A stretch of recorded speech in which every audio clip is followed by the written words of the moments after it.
Hi, and welcome to Tech Talk, y'all, episode 407, brought to you by Edgewise.Media. I'm Adam Walker. And I'm Sanjay Park, and I'm super excited because in 2 episodes we'll be 409, and we're gonna have to do some kind of like cleaning. Let's do it at your house, and let's bring a video camera, and I'll bring my white gloves, and I'll be like, I got my 409, Sanjay. What's up? Let's talk some cleaning technology. It's gonna be weird. It's gonna be almost as weird as that Kit Kat episode, but not quite as weird as that.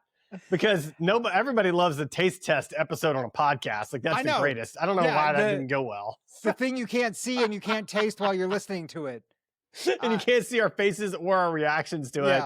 Yeah, it's back then, I know we weren't doing video, right? It was just audio only. It was audio, and it's like, right now, Sanjay looks like he's tested Lyme, and I don't know what's happening here. So we should do that again, because now we have video. That's true. It would be fun. The technology, and there you go. So it would be fun. Yeah. We have a lot. We have a big show for you today, and I've got for my tech rec at the end. I'm just gonna tease this. I've got more of a tech rec review of an AI tool that should be interesting. And I do also want to make sure somewhere in here, Sanjay, as we talk about AI, don't let me forget to talk about Granola and what they did today that's similar to what Spotify does. It's amazing. We're going to talk about that too. So I have missed that. Okay, well, I'll tell you now. I'll tell you now is what I'll do, Sanjay. So Granola did basically a version of Spotify Unwrapped, but based on your notes. And so, like, for example, this is one of the things that it did. And this was so good. I felt seen when I saw this, Sanjay, okay? Because it created this graph that said, you're best at ... And it said, weaponizing, quote, what do you mean by that? And then it said, you politely dismantle entire project plans by asking this one question until the actual problem reveals itself. And what's funny is, I was on a call with a potential vendor for one of my clients, and they made this absolutely absurd claim. And my response was, what do you mean by that? Because I'm pretty sure it's exactly the opposite of what you just said. So please define what you mean. And I basically said it that way on the call, and she did not have a good response to that. It was hilarious. So anyway, that was yeah. It also gave me a promotion, a Granola promotion. It deemed me the principal architect of actionable clarity and minister of technological acceleration, which I kind of like. I might go on my LinkedIn. So I am definitely going to have to go check out my Granola summary. And now I'm excited because, both of us have only been using it for a little while, like a few weeks. Oh man. Next year's it's going to be so good. It's going to be off the hook. It even told me that I have 1.1 times less meetings than most consultants. And I was like, I need to increase that number next year to like way less meetings than most consultants. So anyway, all right, let's get into it. We got a lot to cover. So let's get started. Google cracked Apple's AirDrop and is adding it to Pixel phones. You'll be able to AirDrop files and photos and whatever from your Pixel to Apple until Apple catches on and then shuts it down. Right, exactly. I've got an axe to grind. Let's grind it. Not with Google, but with you Apple product users. Okay. There are so many of you out there that are just like, can I AirDrop this to you? No, not all of us have Apple products. We have Android products. Yeah. We don't do AirDrop. And they're like, why can't you AirDrop? Because I don't use Apple. No, listen, man. When I'm with you, I'm like, Sanjay, can I snail mail you a USB stick? Like, that's really what I ask you. Like, when I want to share things with you, because I just want you to. I just want you to plug in the USB stick into your computer that I send you. That's all. I don't see the problem with it. I will always do that whenever you send me a USB stick. I would never do that. And here's something else you should never do either. Kohler, remember that thing that we talked about the toilet cam? We said it was a terrible idea? Yeah, we're right. It was a terrible idea. Kohler can access data and pictures from toilet camera it describes as quote-unquote end-to-end encrypted. The way they use end-to-end encrypted is not the way that is intended to use end-to-end encrypted. It's not. What they mean is it's encrypted between you and them, but they can still see all your pee and poop and everything else in between there. It reminds me of that Princess Bride quote, like, I do not think that word means what you think that word means. Like, that's what it's like. That's not what end-to-end encryption means, Kohler. Like, that's not what we were looking for. Yeah. you fail. I don't think or so. if you go to the Three Amigos and when El Guapo is saying plethora and the guy's like, no, I think you do have a plethora. And he's like, I don't think you know what plethora means. What does it mean? I don't know, El Guapo. More product bad news. Tesla is recalling over 10,000 Powerwall 2 batteries due to burn risks. Apparently, some of them have smoked, a few have caught on fire. No major injuries. They did automatically deplete the battery's power. I don't know how they did that. Like, how do you just automatically deplete a battery's power? I'm not sure, but they did automatically deplete the power, and they are replacing them for free. So there's that. Yeah. So I think what they probably get reporting back about the serial numbers, and they know which ones are affected, right? And then they just tell them not to recharge themselves, and then they just use up the energy. Got it. Okay. And then I guess there's no fire risk, but yeah, there's so many things. We'll talk about Elon Musk in a minute. I got some words. Okay.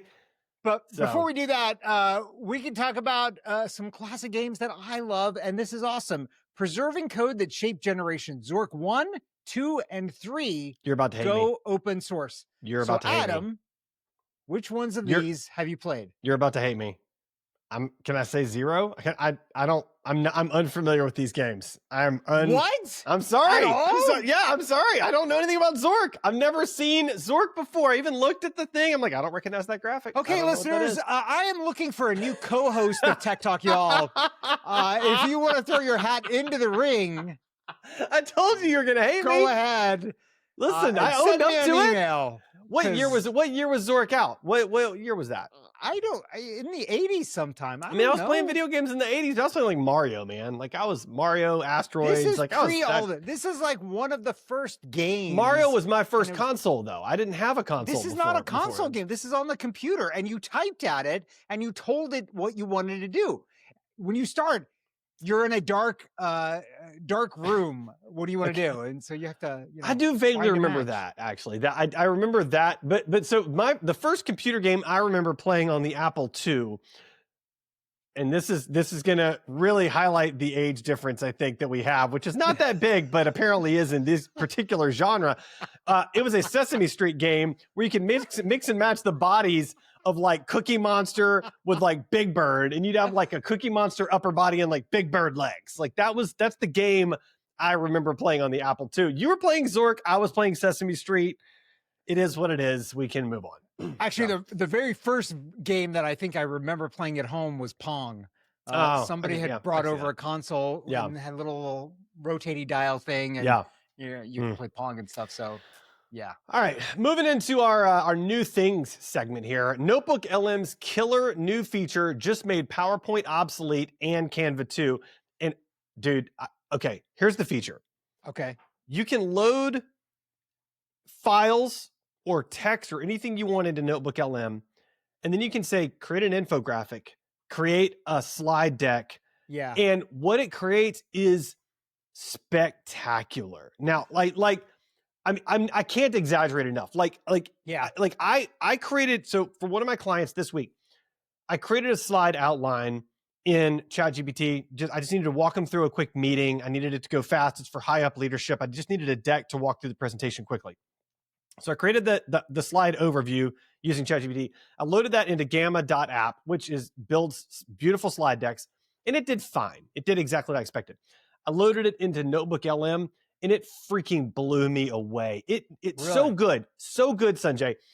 It knew the client that I was working with. It pulled in on the opening slide a photo of the client's building because it's a big public space that's recognizable in a very major city. So it pulled in a public photo of the public space. It put the logo of the client center in the opening of the slide. I mean, it was like I designed it myself. Like, it was shockingly good. Yeah.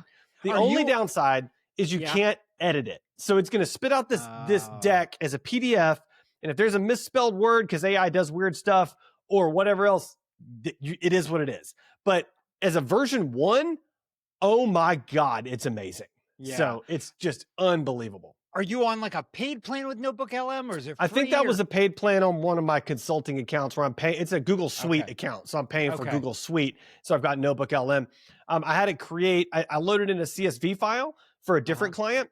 of all of their LinkedIn interactions for the last year and had it create an infographic, hitting the highlights, and it created this amazing infographic. For a different client, I loaded in another survey results, and I was like, hey, this client's like colors, here are the hex codes for its colors. It used the brand colors and created this. I mean, it's shockingly good. Wow. So wow. yeah, I'm gonna have to take a look at that because I've been dorking around with some presentations lately, and maybe this will. I'll do a screen share later. It is, I mean, unbelievable. But we can move on for now. We can move on for now. Yeah. Something that will keep you protected out there, hopefully. And this is actually kind of interesting because I think there's lots of applications for this. But scientists create new bulletproof fiber that is stronger and thinner than Kevlar. I like it. Pretty interesting. You know, the big problem with this is like converting that kinetic energy into kind of spread out, you know, absorption of energy across a material. And so they've done some fancy material science stuff that I didn't go to school for. As one does. Science, so, yeah. You know, I don't really understand your chemistry thingies, your mixing of potions and whatnot that you got going on over there. But you know, this is cool, right? Like, I think there's a lot of applications for things like this. We've talked in the past about problems with satellites and these kind of junk in space and things that tear through satellites and destroy them. Like, this could help reduce the impact of those kinds of things, right? Like, obviously they're thinking about people here on Earth that you know, need to protect themselves from bullets, but I think there's applications kind of all over the place. So that's kind of neat. I love it. Keep mixing potions. Keep mixing potions. All right. Amazon rushes out latest AI chip to take on NVIDIA and Google. And I mean, it's the chip race. That's what we're doing. We're in the chip race right now. Like that's what this is. I've been reading a lot about Google's and how they've been pitching it. And I think I read something from NVIDIA, the NVIDIA CEO saying, yeah, you know, it's great that there's more, but yeah, we're better. So it was kind of like you would expect the NVIDIA, if the NVIDIA CEO said something other than that, there would be a problem. And that person would no longer be the CEO. So right, exactly. So yeah, more and more stuff. You know, hopefully this kind of helps push energy consumption down and more capabilities. But I do wonder, and there's ongoing talk about this: is that are we in an AI bubble, and is this bubble going to burst? We're for sure in an AI bubble. I mean, I don't see how we can't be. They're losing too much money too fast. And we're going to talk about this in a minute. But I mean, you know, Sam Altman called a code red, because he's concerned about that, but like they're trying to figure out just sustainability. They're losing money like crazy. You can only do that for so long. There's a lot of circular investments going on. I mean, I saw another article that I didn't tag where OpenAI invested in a company that had invested in OpenAI, and the pithy comment from the journalist was in another circular OpenAI investment. I'm like, yeah, like there's so many circular investments that eventually something has to give. I mean, I think, and we've talked about this before, I think what's likely to happen is Google's going to come out on top because they've got the infrastructure and the backbone and the money and the war chest to do it, and everybody else is going to struggle. But I don't know. Well, I think it might be them. It might be Apple. Apple's got a huge war chest as well. They're but Apple's not building an AI. They're tagging on to Gemini. I mean, they've basically given up. They're like, hey, Google's going to be our AI partner now. Like, that's fine. Like, go in with Google, but then Google's going to become the powerhouse in AI, and now we're going to be beholden to Google the same way we've always been beholden to Google, which I freaking hate, but it is what it is. Yeah. So it is what it is. Yeah. I think next up is you. Yeah. Oh, is it me? I don't care. Either way. It's you. Let's okay. You. We'll go me. MKBHD is taking down his wallpaper app, which is so surprising because it was so freaking expensive and no one wants to pay for wallpapers. Like, how did it take this long for him to take it down? Like, he is so smart. Like, he's so smart, and his videos are so good, and he's so thoughtful. And when he came out with this, I was like, it befuddled me, as on top of the tech spaces he is, that he would pitch it was like a $50 a year wallpaper app. And it's like, if it was $5 a year, okay. Like, I get it, maybe. But 50? No, there's no way. And I think, So. I think he overestimated how much people care about wallpapers. Yes, I in reality, agree. they don't. No. They really don't. And I they're think taking pictures of their kids and putting it on there. yeah, That's and I think what he's it got is. a very like nuanced approach to tech because of who he is and how Right. he's built this. I mean, he's built this empire around it. I wildly respect what he's done, but I Right. think very few people have that kind of approach, and so Yeah. very few people care about their wallpaper at all, much Yeah. less So By the yeah. way, we need to build an empire as well. I'm just saying. I'm for empire building. Yeah, in the Empire right building. context. Yeah. Yeah. Yeah. I played a lot of Civilization in my day, so I'm ready for building an empire. Somebody else that's ready for building an empire, and this is awesome for me. All the HBO Max shows that may come to Netflix after its wild WB purchase. So as of this morning, Netflix has won out in the bidding war for Warner Brothers and HBO. This actually has repercussions for us here in Atlanta, right? Because Warner Brothers has a lot of stuff here, Yeah, because of the old CNN days. CNN, I think, is also a part of that family. So yeah. CNN could be a part of Netflix. Yeah. Maybe they'll bring back the headquarters back to Atlanta. Man, I would Come love on, that. Yeah, Netflix, we need some hook us CNN up headquarters here. So yeah. I don't know if you looked at the article, but man, there are some fantastic shows, by the way, that I love on HBO. The main one I need to know is West Wing moving, because I started rewatching West Wing because I needed some like good vibes in my life, and oh my god, isn't the West Wing already on Netflix? It's on HBO. Well, it might be on Netflix as well, but it's on HBO. Oh, okay. Yeah, it's on Max. Yeah. Okay. Yeah. Well, the ones that I love that I've been watching currently, The Last of Us. I don't know if you've been watching that. Oh yeah, I'll watch that. Oh yeah, it's a great show. Oh yeah. White Lotus is another one. Mhm. I don't know. It's kind of getting a little tired in the third season, but maybe it'll come back now with Netflix in control. Yeah. And there's a couple of others that they've got over there. Oh, the whole DC universe now would be coming over to Netflix. Oh, okay. I think that could be a huge boon for DC. Mm-hmm. DC needs some help, so that's it could be great. Yeah, yeah.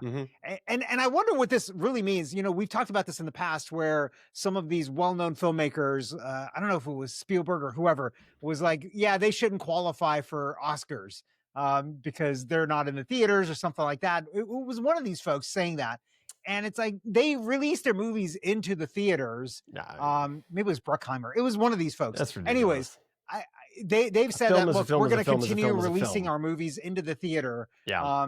And so I think that's a good thing. I think, didn't we talk about this? Netflix has a movie theater of their own in LA or something? Yeah, like maybe so. Yeah. You never know. This could be the beginning of them going like, you know what? We're going to buy movie theaters and I'm all for it. They can renovate them. Stranger Things, the last episode of Stranger Things is releasing, I think, in the theaters first.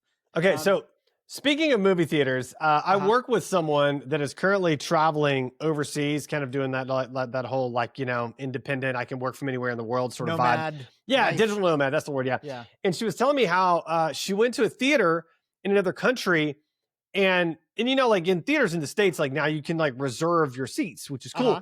In this one, it had like beds. So you could like lay down and watch a movie in the theater, like in a bed with like blankets and pillows and all the stuff. Like in your response, the look on your face is kind of like the feeling out like that feels real weird and uncomfortable to me. And so I was just like lounge chairs I get, kicking my feet up I get. Yeah. But like I even get blankets in a lazy boy style chair, but like beds feel a little off limits to me. I'm not comfortable with that. So but apparently that's a thing in other countries, in like lots of other countries that have like movie theaters with like double beds in them, so people can like cuddle, I guess, or sleep or something while they're watching it. It's crazy to me. So. Come see a movie and get bed bugs. Yeah, is all I'm thinking. Yeah, right? I just felt. Yeah, the whole thing just felt like I don't know. I'm good. I'm all set. I think I'm okay. Here's a weird thing that happened to me. This was like, I don't know when. It was probably 20 years ago. Okay. I went to the movie theater in India, and the movie playing was a movie I'd already seen, Air Force One. Okay. Great movie. Yep. Harrison Ford, president. So Air good. Force One gets hijacked, the whole thing. Yeah. When Air Force One is about to be hit by the missiles, you remember that scene? Yeah. The movie stopped. And I was like, what happened? This is like a climactic scene. They put it in an intermission into the movie that doesn't have an intermission. That's crazy. So you could go get food and the bathroom and all these things. That's and wild. like afterwards, I was a little flabbergasted when it happened, but afterwards I was like, kind of like this. I kind of like the intermission. Yeah, I do. Why Yeah. they should do that more, because I'm sorry, you put on like a 2.5, 3 hour movie with no breaks. Yeah, that's true. That's true. And you want me to eat and drink, but not pee for 3 hours? That's no good. No. All right. No. So on the movie theater theme, I'll share this one story, then we got to move to the next. My favorite movie theater outing was with my friend Alex when we were kids. And the Blues Brothers 2000 movie came out, and we were big fans of the original Blues Brothers movie. Yeah. So he and I both dressed fully as the Blues Brothers, like full black suits, black fedoras, sunglasses, the whole thing. We had briefcases, and we walked into the movie just like that, like super serious, walked into the movie, and they let us in for free because they thought it was so funny. And then the person that was working the desk for like a couple of months after that, like remembered us every time we'd go in and would keep letting us in for free because they thought it was so funny. We got so many free movies because of that. It was the greatest. It was so fun. So that is awesome. That's the that memory is there. Incredible. All right, I should maybe start doing that, dressing up as I think you'd make a good Rey from Star Wars. I'd like to see that. That'd be good. Or Darth Maul. You could be Darth Maul if you prefer. Anyway, why did you go to those two extremes? I was trying to think of the most weird ones possible. It would be so like, wait, what in the world? Are you serious? That's a lot of red makeup. That's a lot of. That's really bad. All right.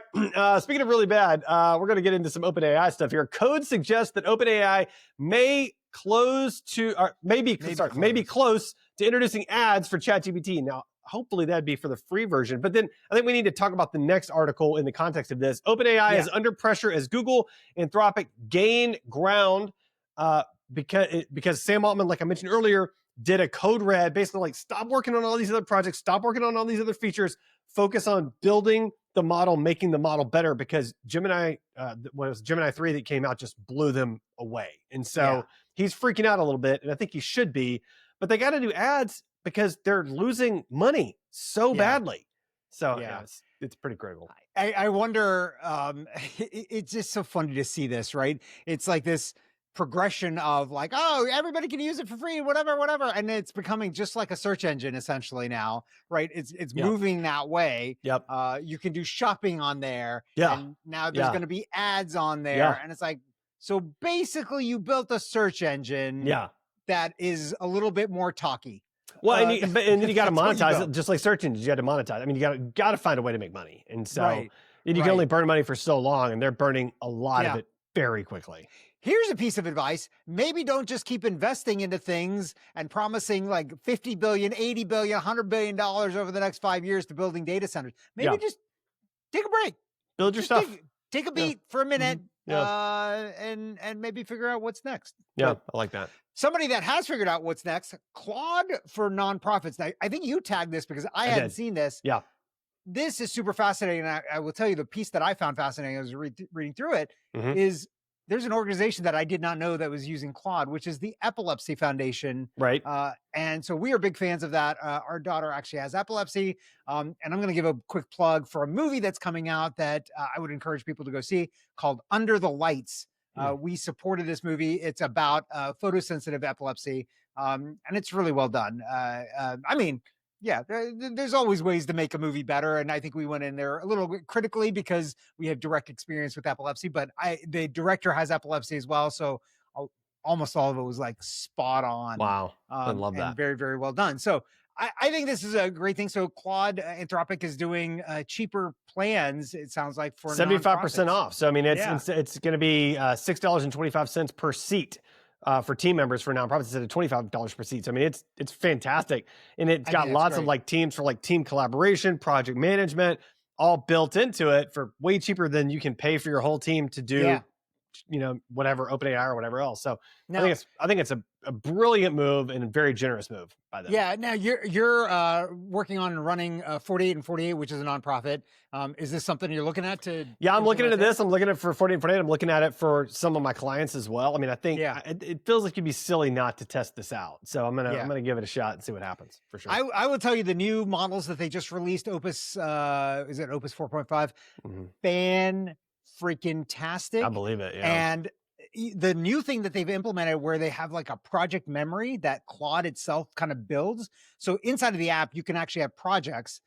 So I actually have one for one of our podcasts that we do for Edgewise for one of our clients. Yeah. And I tell it to like, hey, this is what I need. Here's the links for, so I just paste in links for the guest that's coming on.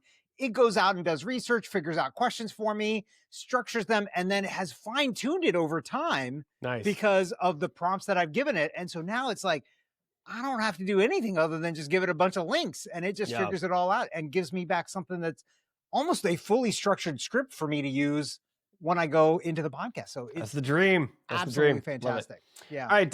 Now I've got a lot of words for this next one, and I have a very specific point of view for this next one. So, Elon Musk says AI will end America's debt crisis within 3 years, and so he basically is saying that we will ramp up our production so fast that we will outpace inflation within 3 years. And then he's talked a lot. He's talked a lot about how there'll have to be some universal basic income and things like we'll all be so much more wealthy. And here's where so Elon Musk is now a socialist. That's what that is. Like he's that's what kills me is like he's like for the whole country to prosper because of AI and robotics, we have to be socialist for that to be the case. Otherwise, it's just a few people getting more and more and more and more and more wealthy, wildly wealthy, while everybody else stays the same or goes down. I mean, am I wrong? Like, am I missing something here? Here's the thing, my viewpoint. I'm not going to take economics advice from a guy who burns a bunch of money on things like Twitter and drives them into the ground. And also that, what year were we supposed to get full self-driving? That was like 15 years ago. Yeah. No, I agree with you on all of that, but it was an idiot. I mean, he makes promises that he can't live up to. He makes predictions that are just ridiculous and can't be relied on. But like he's just making stuff up, honestly. I mean, that's basically what this is. The story of Elon Musk is I'm just going to say stuff and eventually something might be right and I'm going to seem smart. Well, and then all the things that don't come right, I'm not going to talk about them anymore. But again, here's the line in the article that just pissed me off. Musk described this outcome as, quote, universal high income, end quote, a world where productivity is so high and goods and services so abundant that people don't have to work to meet their basic needs. But he's on the side of the government that is a pull you up by your bootstraps and, for lack of a better way to put it, screw everybody else version of reality. So how is that going to happen? How is that going to play? Like, tell me the path to get there with your ideology and your worldview. That's what I want to know. Yeah. It doesn't exist. Ain't happening. Maybe eventually we have like robots and a utopia that all the robots do all the work and we can just but those robots are owned by a corporation that's owned by a small group of individuals that are all multi-trillionaires by that point, and everybody else is just screwed. That's what doesn't make any sense. Like, except they don't have to work, so there's that. Because the robots pisses me off. Yeah. So anyway, it makes no sense, and that's the story of Elon Musk right there. That's actually what his autobiography should be titled. Makes no sense. I'll tell you this, man. There will be a definitive autobiography, or not autobiography, a definitive biography of him someday that will be fascinating to. I mean, there have been several, but I think his progression, his transformation over time has been so dramatic. It'll be very interesting for someone to trace that path and try to apply understanding to it and see like how that all happened. But I don't know that I'll read it, but we'll see. So. I would not wish bad things on anybody, but for him, I hope he becomes poor. That's terrible. I really do hope that happens because then we won't hear from him anymore. But in the meantime, X just accidentally exposed a vast covert influence network targeting Americans. Did you see all this? This went crazy on socials, man. It was wild. Again, man, so bad and wrong that he bought Twitter It's just but yeah, we had something so great. But you got to describe what happened here. You mean so basically what they did is they rolled out kind of identifiers where accounts were mostly being logged in from, and a bunch of right-wing MAGA accounts. Yeah, not in the US. Nope. Malaysia, Philippines, Russia, all these kinds of places. So these accounts are basically amplifying this right-wing ideology to cause division and issues here in the US. Yeah. So I do wonder, I mean, just to play both sides for a second, I do wonder if there are left accounts as well that were but they weren't listed in the slant of the reporting has been, oh my gosh, it's all the I do wonder if there's more balance to it. But the fact that there are foreign actors that are actively participating in political discussion and actively guiding the ideology of people with these large verified accounts, that's the part of to me that's genuinely frightening. So I think the scale and scope on the right side, on the conservative side, is a lot more, especially on Twitter now, because I think a lot of people have fled, quite honestly. I mean, I know I have. I'm not on Twitter. My account's still there, but I'm not on Twitter anymore. I can't do it. And so I think that's probably why there was a lot more focus, because those accounts just post a lot more and have a lot more followers and all of those things. I think if you went to, and I don't know where it would be that more left-wing folks are hanging out anymore. I honestly, like, the only place I post now is LinkedIn. Fair enough. Kind of giving up on all the other stuff. So same. Every now and again, I'll post something on Instagram like I did the other day, but very rare. In a move that is for sure Sanjay approved, internet providers can monitor their own cybersecurity standards, says Trump's FCC, because, big corporations are great at self-monitoring. Yeah, this is bad. This is bad for all of us. All this story tells you is you got to watch out for yourself. So you do. Be very aware of the products and hardware and software that you're using, because your ISP is not protecting you. Nope. Because they don't have a reason to. They don't have to anymore. They can do whatever they want to make the most money. No downside if they don't. So make sure you have a firewall at home, a hardware firewall. Or, like me, you can have 2 different firewalls chained together from 2 different brands. Like 14 firewalls and 15 VPNs. Like, that'd be fine too. Just VPN to VPN to VPN to VPN to firewall to VPN to firewall to VPN to firewall. It's going to be great. It's just firewalls all the way down. It's Inception. It's the Inception firewall. They're all just chained to each other over and over again. Perfect. And so you can't access anything. Time for the Weird and Wacky segment. Abominable snowman. It's not an axe One of the TAs turned out to be a bot. And wow, this bot is quite something, I gotta say. A driverless Waymo vehicle goes through a tense police stop in LA. This story was so big, I even saw it on the national nightly news. Yeah, you watched the video too? Yes, of course I did. I couldn't know. You can't not have seen this video at this point. What my favorite is, so for anybody that didn't see the video, there's like a plethora of police cars, and they've got this white truck pulled over, and the police are obviously kind of very standoffish. And there's a suspect that's on the ground, like splayed out on the ground. Yeah. And the Waymo just kind of drives. They've got their guns drawn and everything. and the Waymo just kind of drives through with a passenger, just kind of drives through like it's no big deal. It just takes a left turn. And kind of pauses there for a second for the guy that's on the ground. The guy looks up. I think it was a guy. Looks up at the thing. And I'm like, is this maybe an out? Yeah. Yeah. And then it keeps driving. I feel like there needs to be some kind of programming, I don't know, where like if there's a certain number of flashing blue and red lights, like you just stop. Like if they're like just, a certain level of brightness, maybe, I don't know.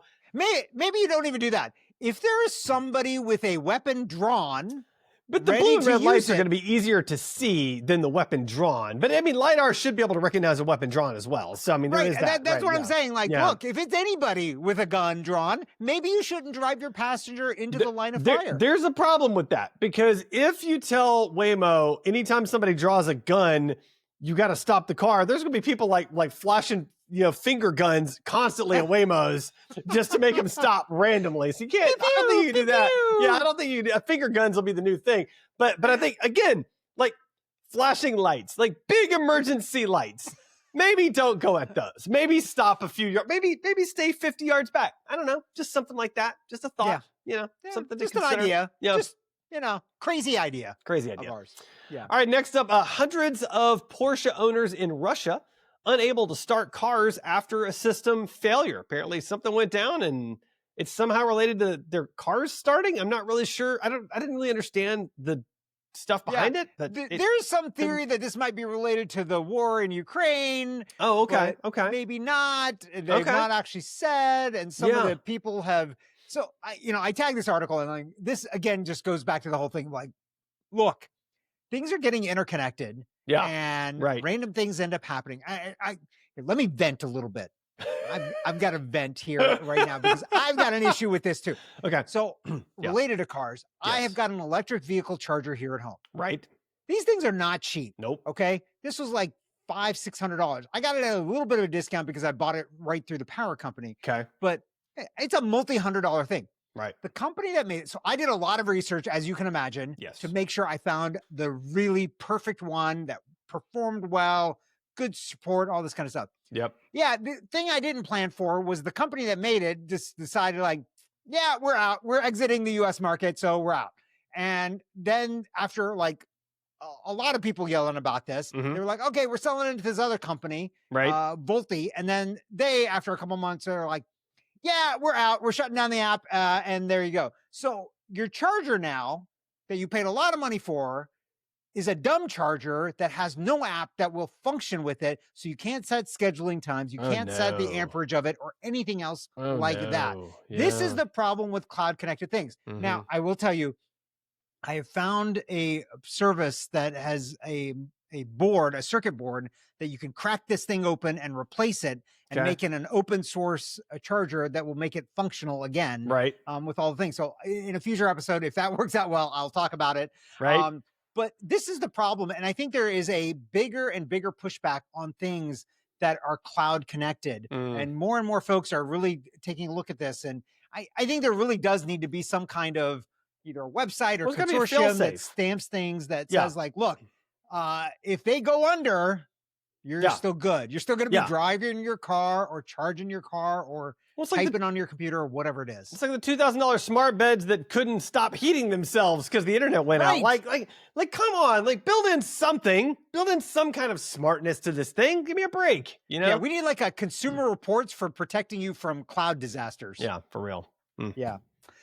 Next up, something else that wasn't a disaster and is shocking to me. So crazy. Superman copy found in mom's attic is the most valuable comic ever at $9.12 million.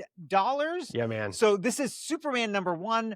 There are obviously other copies around, but this one was graded at a 9.0, the highest ever grade for a Superman 1. You see the picture of this thing. This looks pristine. Immaculate. Yeah, it's pristine. Yeah. And so this mom was a comic book collector. This was in her attic, not even protected. It was like in between papers of other stuff. Yeah, right. Yeah. It sure is a good thing they didn't accidentally just like throw it out or rip it or whatever. Right? I mean, oh my gosh, like 9 point. Oh, it's crazy. 1, 2, That is unbelievable, right? And so kind of awesome. That's the mom that doesn't throw out the comics. She was hoarding them and collecting pretty great mom herself, right there. Which that's fantastic. Yeah. All right, last up in Weird and Wacky, is it cryptographers? Cryptographers. Yeah, I was going to say, I almost said cryptographers in my head. I was like, that's for sure not right. And Sanjay's going to make fun of me. Cryptographers held an election. They can't decrypt the results. So, as you would expect, cryptographers held an encrypted election. And apparently, to get the results, there were 3 encryption keys needed to get the results. But one of the people with one of the keys lost the key. So they couldn't get the results. They had to hold another election, and they had to set up bylaws that would allow them to open something with 2 keys, not 3 keys. And 2 of 3 keys. 2 of 3 keys. And that's freaking hilarious is what that is. That's absolutely freaking hilarious. So, yeah. Yeah. So, there's not much more else to say than that. But, you got to be careful with encryption sometimes. I mean, when you lock it down, it's locked down. And if you don't have the key, well, you're done. Tech wreck, time to get your tech wreck. Tech wreck. Tech wreck, time to get your tech wreck. Okay, Adam, you teased this at the top somewhere. What do you got for us this week? So I've been testing out the Plod Note Pro, and I'm going to see if I'm trying to get it out of its case right now. It's like really hard to get out of its case. All right, so this is it's a hardware device. Yeah, this is the Plod Note Pro.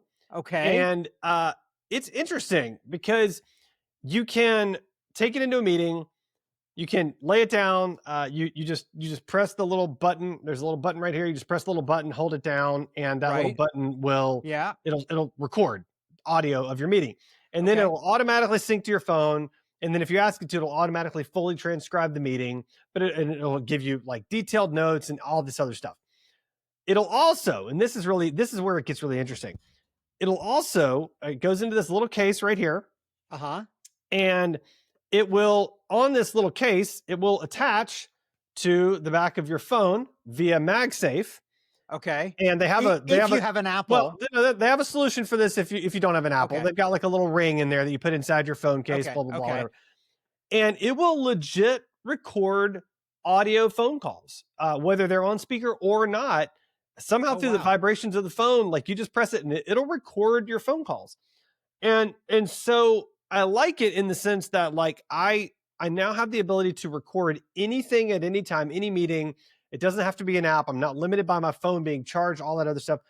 Right. On the other hand, granola.ai still is way better. And still does it way better. So like and I don't need to record that many phone calls. Like occasionally it's handy, but I'm finding that it really just kind of sits like, on my desk, and I don't hardly ever use it because when I'm on calls that I need to record, I'm at my computer and I'm just going to use Granola anyway. So it's kind of interesting. I mean, it's like $170. It does a certain amount of transcriptions for free. So like that part of it's good. So I think it's like 300 minutes a month for free, maybe. So overall, I mean, if you have to record a lot of stuff and you don't want to be tied to your phone, it's probably worth having. But I don't know that I'll end up getting a lot of use out of it. So I have mixed feelings about it. So yeah. My first question right off the bat was going to be, can you sync it to Granola and have it do the meeting notes for you? No, you can't. That's what sucks about it. So it'll do meeting notes. You can pop those into Granola yourself if you want to. It'll give you full transcripts. Like the app's pretty good.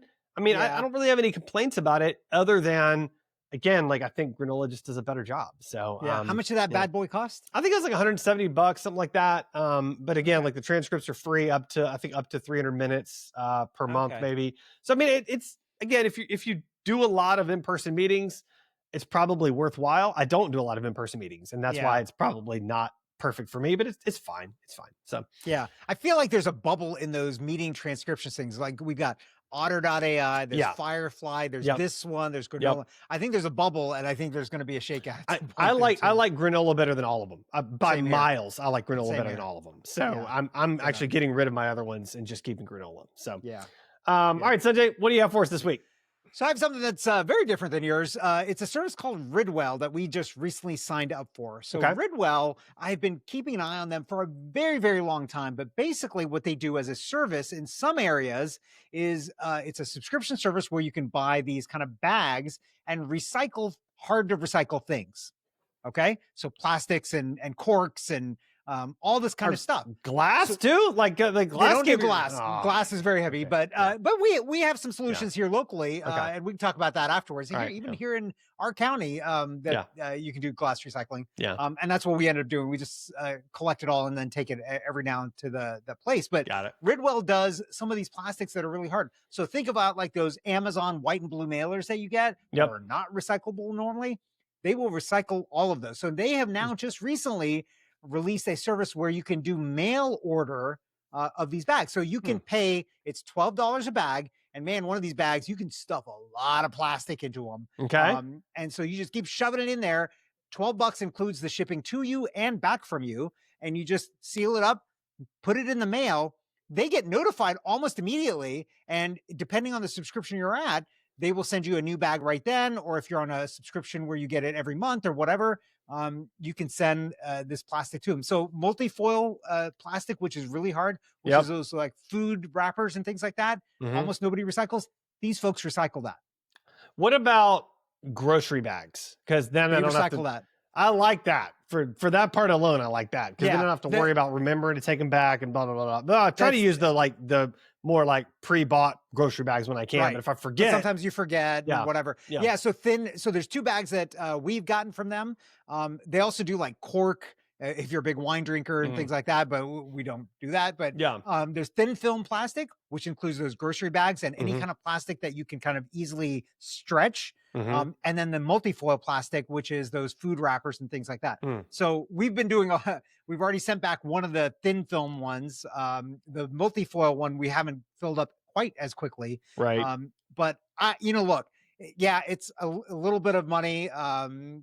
If you've got more important things to spend on that. But if you care about the environment, if you're thinking about the future for, Yeah, the generations that come after you, think about this as a way of doing some recycling and sustainability in the world. It makes me feel a little bit better about like just a ridiculous amount of plastic that we end up getting from all So this much. stuff. So much. Ideally, we would just have less of that, but yeah. in the Agreed. meantime, do this. Love So, it. There you go. All right, Sanjay, how can our listeners find and connect with you? They can find me at sanjaypark.com and stuffing plastic into bags and recycling them.